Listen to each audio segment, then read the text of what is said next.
Yan, magandang gabi po sa inyo mga ka-farmer. Let's go farming na po. 14 days na po yung ating mga alagang sisiw. Kanina po nagtimbang po ko sa kanila. May tumimbang na po ng 600 plus, 500 plus, at yung iba po nasa 450 pataas yung ating mga sisiw sa kanilang pang 14th day. Unti-unti ko na pong tinatanggal yung ilaw na dilaw, yung pumainit, kasi napapansin ko kapag madaling araw, kasi pag madaling araw po ngayon mainit na rin hinihingal na rin po sila kapag mayroon pong ilaw at nakatabing. Di tinanggal ko na po iba, binabawasan ko na po yung ilaw na dilaw para mas mabawasan na po yung init. Ang mga manok po kasi ay habang lumalaki, kinakailangan po nila ng mababang temperatura para maging relax po sila, para hindi sila ma-stress. Kaya may hinahabol po yan. Kaya pag sisiw at mga day old, at least 32 hanggang palaki sila ng palaki hanggang sumabot po sa 26 degrees. Naibigay ko na po lang kanilang prevention nung first week pa lang. Tapos po nagbigay na rin ako ng vaccine, nagbigay na rin po ako ng vitamins A, D, and E. Tapos po nagbigay na rin po ako ng probiotic, nagbigay na rin po ako ng ibang vitamins pa. Sa mga susunod na araw po, dextrose powder na lang po bibigay ko sa kanila, kasi po yun po ay panlaban nila sa stress. Lalo po ngayon na napakainit ang panahon, kinakailangan po nila yon. At least mabibigyan ko siguro sila mga twice a week or 3 times a week, para na rin po yung sa kanilang pampadagdag ng appetite, tsaka pag inom nila ng madalas. Naihiwalay ko na po yung karamihan sa kanila na paghiwa-hiwalay ko na po ay may nilagay na po ko sa itaas. Ayan po. Alam mo, di ba? 2 weeks ago lang, sisiw na sisiw sila. Ngayon, tumitimbang na sila ng halos 600 plus. Batay din po sa experience ko, kapag ang sisiw ko ay umabot na lang nasa 500 plus, pagkatapos ng brooding stage or 15th day nila, mas madali ko po sila napalalaki. Kaya kumpiyansa po ko, itong alaga kong ito ay mas mabilis kong maha-harvest.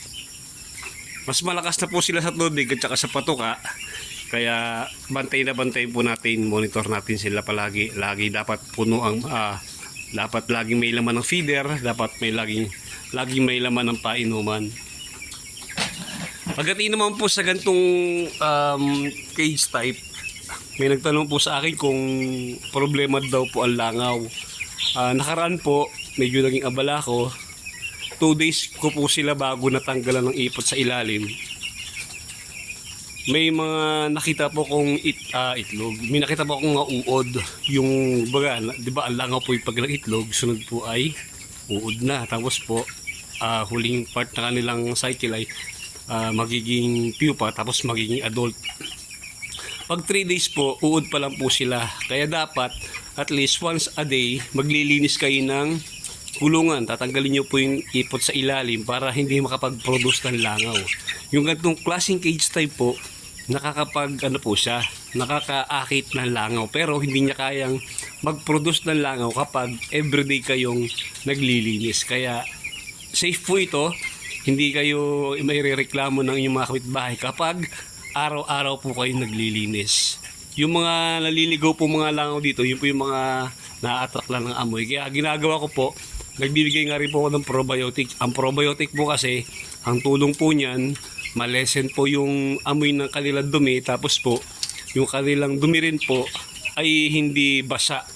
Matuyo-tuyo po siya, kaya madali po siyang malinis. Basta wag nyo lang patatagalin yung inyong mga dumi sa ilalim na mga 4 days, 5 days, 1 week yan. Pag nag 1 week yan, may lalabas na po mga pupa. Kasunod po nun langaw na, magkakaroon na kayo ng problema.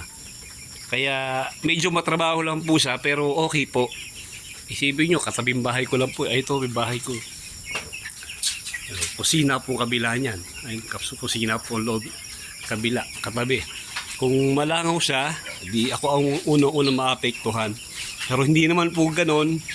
Madali po sa makontrol. Basta po ang paglilinis ninyo ay regular. At least everyday. Kung maganda nga po sana ay umaga at hapon. Kung natatandaan nyo po, nag-start tayo ng nasa 42 grams po ang isa sa kanila. Ngayon po, pang 12 days nila, may tumimbang na ng 600 grams, 550, may 580. Yung mga naiiwan po, nasa below 500. Pero okay po yun. Okay lang po yun. Madali naman po silang maihabol. Nakita ko lang po sa kanila nung tayo yung nagbibigay ng mga prevention, ng vaccine tayo.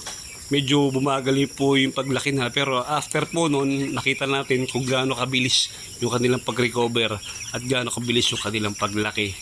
Yung appetite nila sa pagkain, yung takaw nila sa pag-inom ng tubig, napakalaking bagay po, kaya naka-recover sila kagad, kaya mabilis po silang lumaki.